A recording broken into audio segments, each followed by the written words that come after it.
Hi everybody, I'm Dr. John Douillard, and today I'm going to talk about a very interesting phenomena, Ayurvedic phenomena. And I wrote an article that's on my website now. It's called "It May Not Be Hormonal," and it has to do with PMS issues that may actually not be hormonal.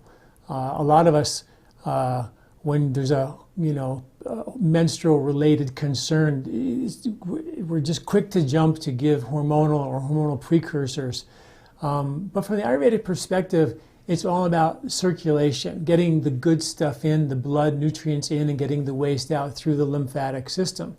And if that lymphatic system is clogged or congested, which is extremely common, then a host of concerns can ensue, particularly around the menstrual cycle.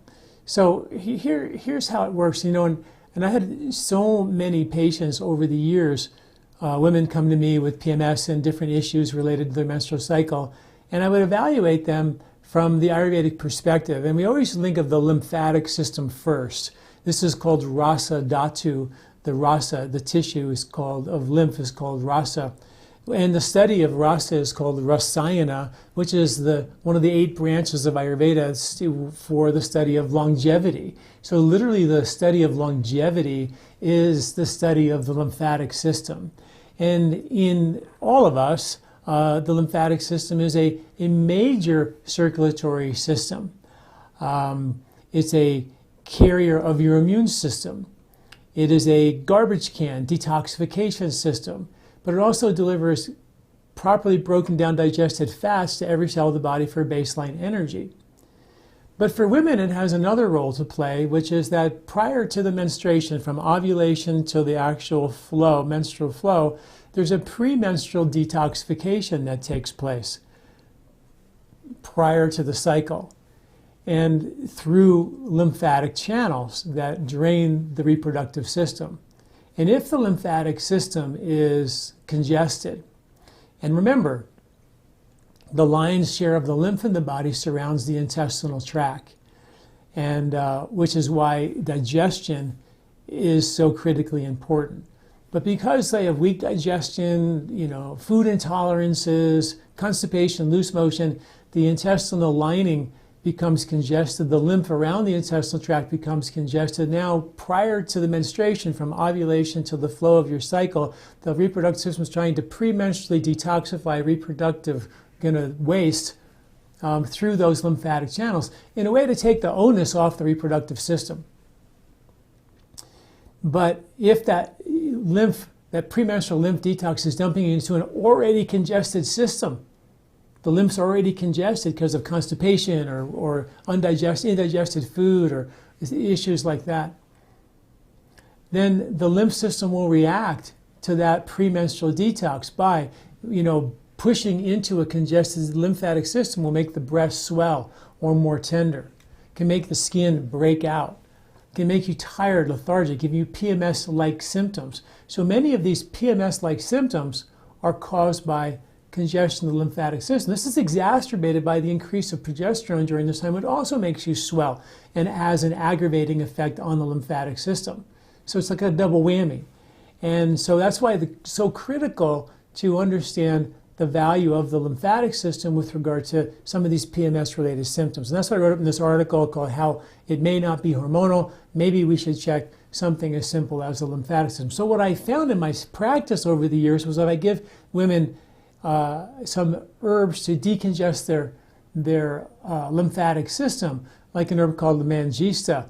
It's a red root, and an herb called lymph cleanse, which has a Western herb called red root in it. All these red roots and these red herbs that were used to dye clothing back in the day, any of those will be lymphatic movers. Berries, cherries, pomegranates, beets, all of them will dye your white shirt red and be a lymphatic mover, which is pretty cool. So I would use these herbs like mangista, and we have a formula called lymph cleanse, which has the red root in it. And I would use these, and in 70, 80% of the cases, these problems would go away. And I was just sort of like, wow, this is amazing. I didn't do anything hormonal. All I did was just decongest the lymphatic system. So if you're having concerns with, bloating around your belly, that's a classic issue with lymph congestion around your belly due to upstream digestive issues that weren't breaking down the proteins and fats the way they should. They end up going undigested into your small intestine. Those undigested proteins and fats, milk, dairy, nuts, seeds, lectins, all these things will be too big to get into your bloodstream. So they end up getting collected into the garbage can, the lymphatic system around your belly. And the science shows that will cause extra weight around your belly, lymphatic congestion, cellulite, extra weight around your belly, and even compromise our longevity. Has been linked to that congestion of the lymph around our belly, which is really important. And then when you menstruate, that lymph is going through those same lymphatic channels that are already congested. So it gets pushed into these other lymphatic channels. Into your breast tissue, we know is classically lymph. The brain lymphatics can give you headaches and make you moody and brain foggy. Can come out through your skin as through the skin-associated lymphatic tissue. It's a pretty cool understanding of how all these systems do connect. It's not just the reproductive system is completely separate, then the digestive system. They all are part of this whole body, and that's the beauty of Ayurveda, is to recognize that they're all part of the whole.